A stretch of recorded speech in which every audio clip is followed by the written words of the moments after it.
Hello, everyone. Welcome to the Boston Tea Party podcast on the All Day Football Show. I'm your host, Jackson Kellogg, and for today's awesome Wednesday, we'll be going over the rumors that have been going around for the Patriots. There are a couple of them. I'm just going to touch on them, give my opinions give you the pros and cons of each, and why I have my opinions on them, because I kind of don't think we should do most of them. So that mixed with, as always, the transactions of the week. Not too much in Patriots news this week that's been quote-unquote official. A lot of it is just rumors. So we're going to get right into the first rumor, and that would be the Leonard Fournette rumor that has recently been going on. So recently, the Jaguars waived Leonard Fournette, and he cleared the waivers, meaning 31 teams did not want Leonard Fournette and his $4 million contract.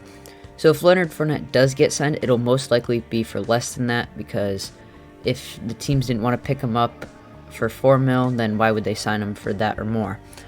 So he cleared the waiver wire, which means anyone has a chance to sign him.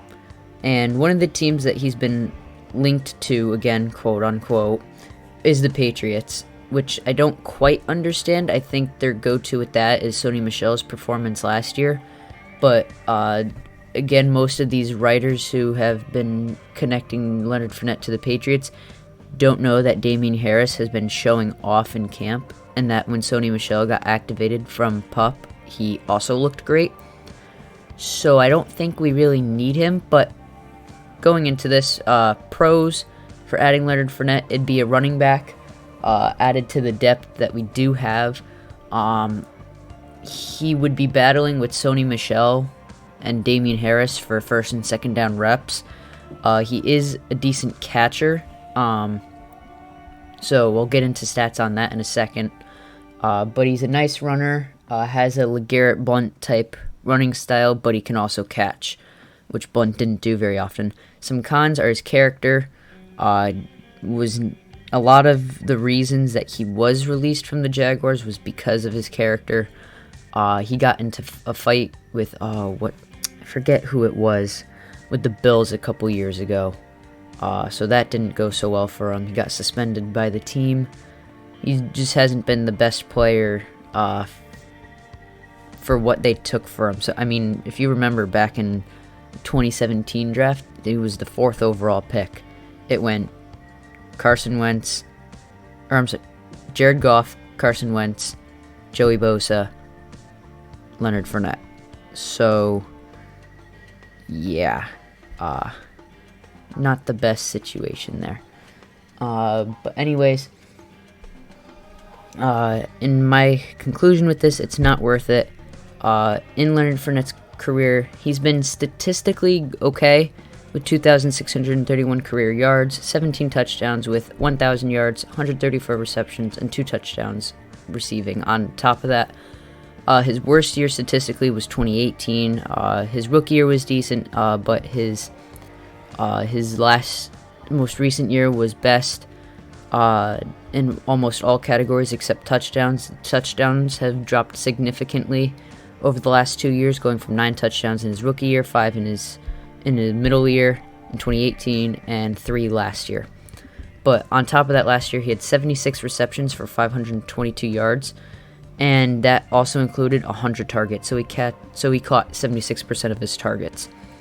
So, do I think this is the best idea? No. I don't think it's worth it at all.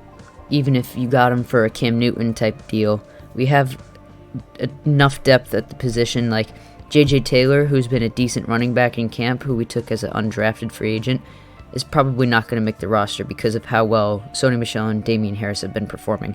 James White's still there, and Rex Burkhead took a pay cut, so he didn't get cut. So those are going to be our 4 running backs going into the season. And speaking of running backs still, the second rumor is Alvin Kamara. So Alvin Kamara has, in the last year of his deal, extension talks haven't been going the greatest with the Saints right now. I'm guessing he's asking for Christian McCaffrey type money, which I don't think he deserves, which I'll get into in a second. So some pros about adding Alvin Kamara would be he's a complementary running back, like James White is. So Alvin Kamara is a better receiving back than he is running back if you watch him play, which is why he paired so well with Mark Ingram. He pairs well with Latavius Murray right now. So he's good at complementary running backs. He's not going to be a running back that's going to take the full load. So some cons to why we shouldn't take Alvin Kamara is he's on the last year of a deal, meaning he wants money. He'd be at least a first-round pick to get him, because it's the Saints and we always give him first-round picks. Brennan Cooks.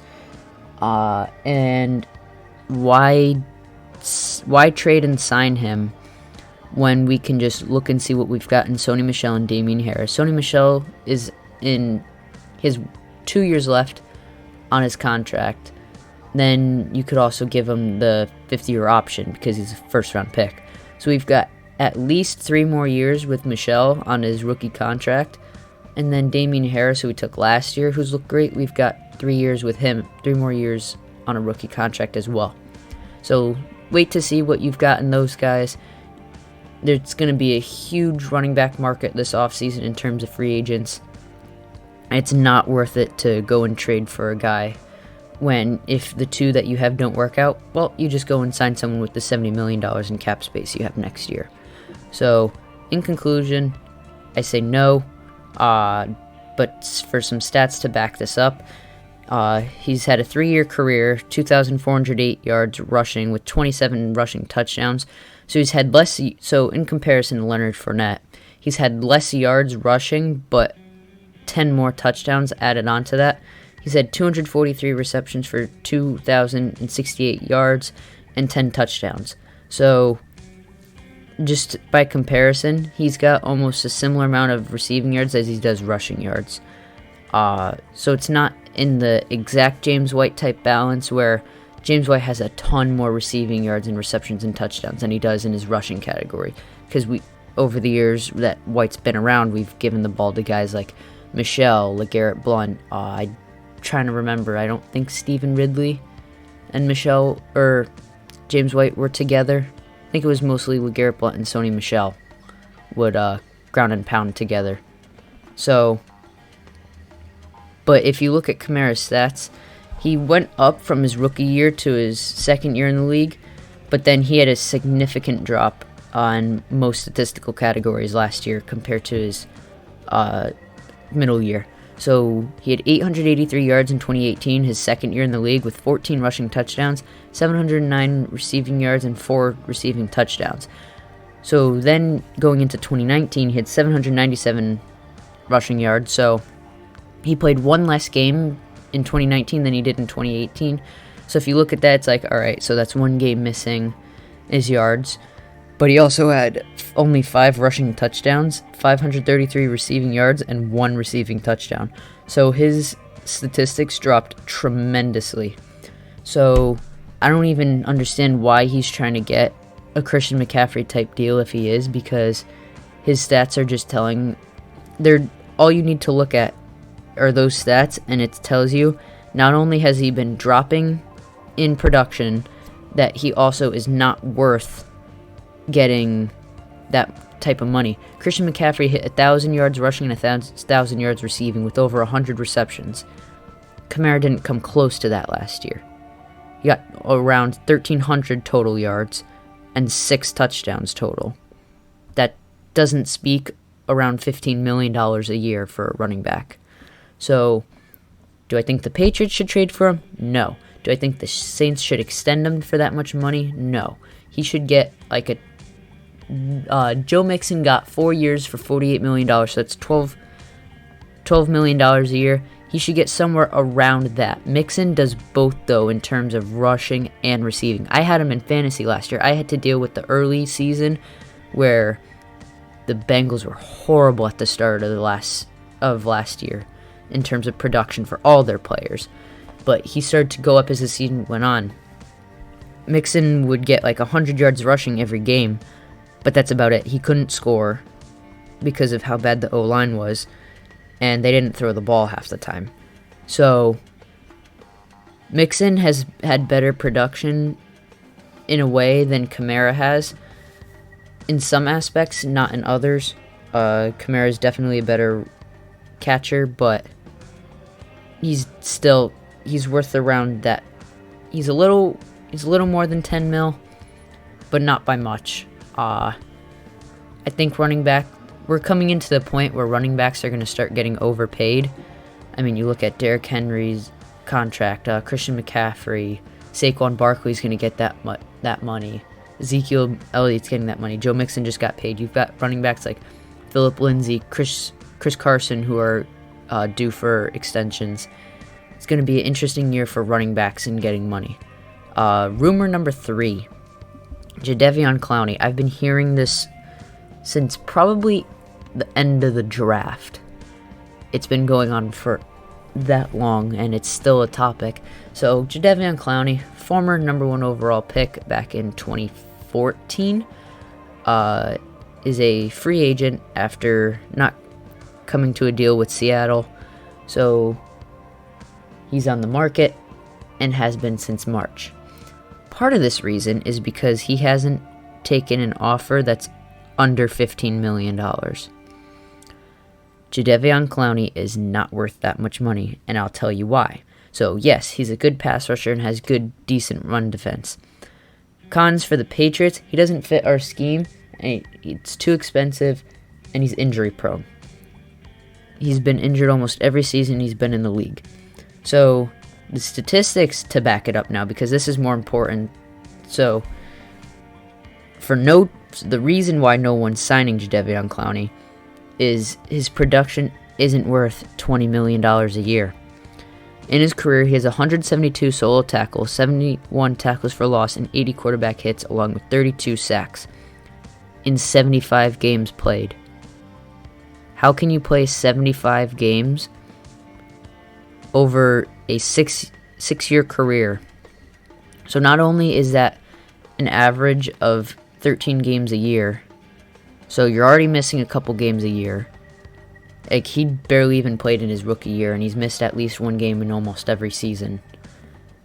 And your production doesn't even... If you compare the average of his statistics to the amount of games he's played, he averages less than half a sack a game, averages less than a little over 2 tackles a game, averages little less than 1 tackle for loss a game, and a little over 1 quarterback hit per game. Does that speak $20 million to you? Doesn't to me.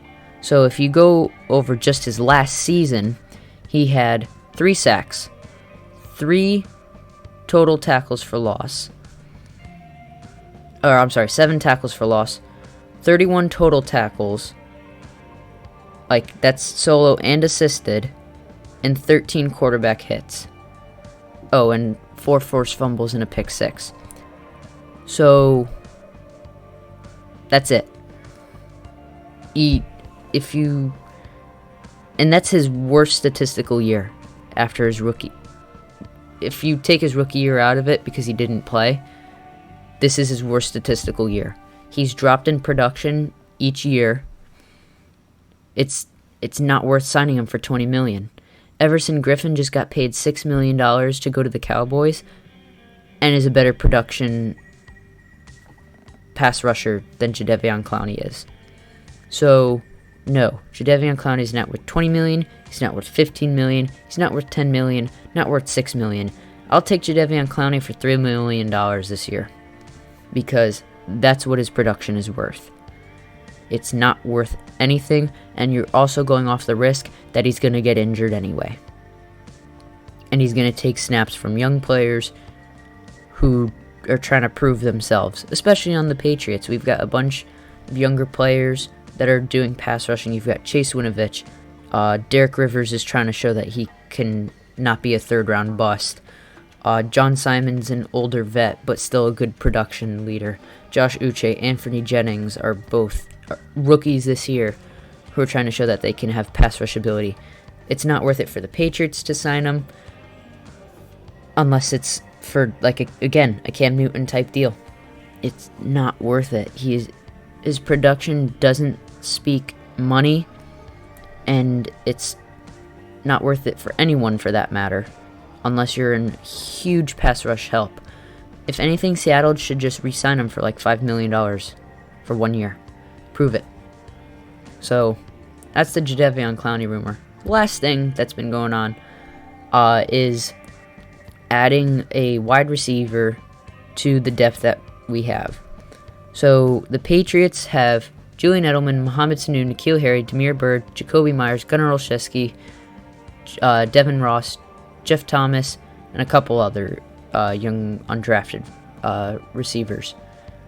The only two who have been productive all throughout camp are Edelman and Gunnar Olszewski. That's a problem. Sanu hasn't looked great from the Patriots reporters, and N'Keal Harry has been in and out of practice and in and out of consistency. He's had good days and he's had bad days. So that doesn't sound great to me, nor should it anyone else. So that's why there are the rumors that the Patriots might add a veteran wide receiver or another receiver at any matter to go into this season and help Cam Newton out a little bit. So I took a look at some of the wide receivers that would be available to sign right now that I think would be decent. Taylor Gabriel stood out to me as the number one option. He's a decent threat on many different levels. He's a veteran. He'd be cheap. All these guys would be cheap to grab. So I think it'd be a good idea for Taylor Gabriel. But some other guys, Demaryius Thomas, Josh Gordon, both have been in the system. Do I think either would join the Patriots if offered? I doubt it, based off of both of their exits. So that's about it for wide receivers available to sign. Now, trade targets, that's where it gets a little more fun and interesting. I think the top target that you could go for there is John Ross. Perfect deep threat ability that would be cheap because he had his fifth-year option declined. So you get him for 1 year. He's got to prove that he's worth it. If he leaves the Bengals in free agency because they've got plenty of wide receiver depth, they're going to get somewhere around a fourth-round pick in compensation. So if you trade them the fourth-round pick, if not even a third, that's perfect compensation to get John Ross. Any of these other guys like Traquan Smith from the Saints, Curtis Samuel from the Panthers, Andy Isabella from the Cardinals, and Josh Reynolds from the Rams. All these guys are worth low day 2, high day 3 picks. So if you throw like a fourth round pick at most of these teams for these players, they'd probably bite on it. And I think that's worth it considering we gave up a second round pick for Mohamed Sanu, and he's done almost nothing.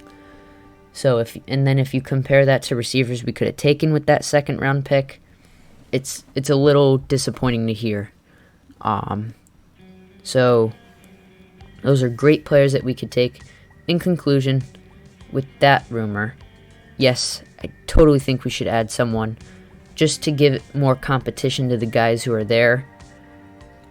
Because Mohamed Sanu is worth $6.5 million this year. Now, it's not like a couple months ago where we only had under $1 million in cap space for this year. Now we've got over 20. So it's not like we're in cap hurt. And I think it was Paul Perillo put it in a perfect wording. He was like, the Patriots have plenty of cap space this year. If a veteran gets cut, it's because they aren't performing well, not to save money. So that definitely put it in perspective for me when they were talking about what veteran players could get cut, like Mohamed Sanu. Adrian Phillips has been thrown around a little bit. So for a veteran guy to be cut this year for the Patriots, it's not because they're in cap hurt like most seasons. It's because that they aren't performing. And if Mohamed Sanu gets cut, or if N'Keal Harry starts losing snaps, then they're going to be in big trouble and are going to need a receiver to help them out, especially with Cam Newton trying to bring this team to the playoffs this year. So now the weekly transactions, only two different transactions this week. We added Andre Bichellia, wide receiver, out of Washington, and we also cut wide receiver Will Hastings. He was a former teammate of Jarrett Stidham at Auburn. Guess he wasn't living up to the hype, and Andre Bichellia is going to be, I'm guessing it's more of a look at Bill Belichick. Also today is bringing in a rookie punter to work out. Bill Belichick's playing smart this year. He's bringing in players to see who can play well. So if a player goes down because of COVID for 3 weeks, he can call up and be like, "Hey, we got a open spot. We want you." So he's testing out the waters to see what young players at all different positions that he can go and grab at any point if a player goes down for COVID. So it's a very smart idea. With, I think it's 8 days until kickoff, which means 3 more days until roster cutdowns. That's going to be an exciting day to see all the players that make the rosters and what surprises on multiple rosters surprisingly don't make it. Whether it be a veteran or, I mean, last year it was Ja'Kai Polite from the Jets, their former third-round pick, who they just cut. Crazy moves during training camp. But that's it for today, guys. Thank you so much for watching. If you made it to this point, please subscribe if you aren't already. I take it most of the people that watch this aren't. Please leave a like. Both of those actions would be greatly appreciated. Thank you so much again. Hope you all have a wonderful day. Go Patriots.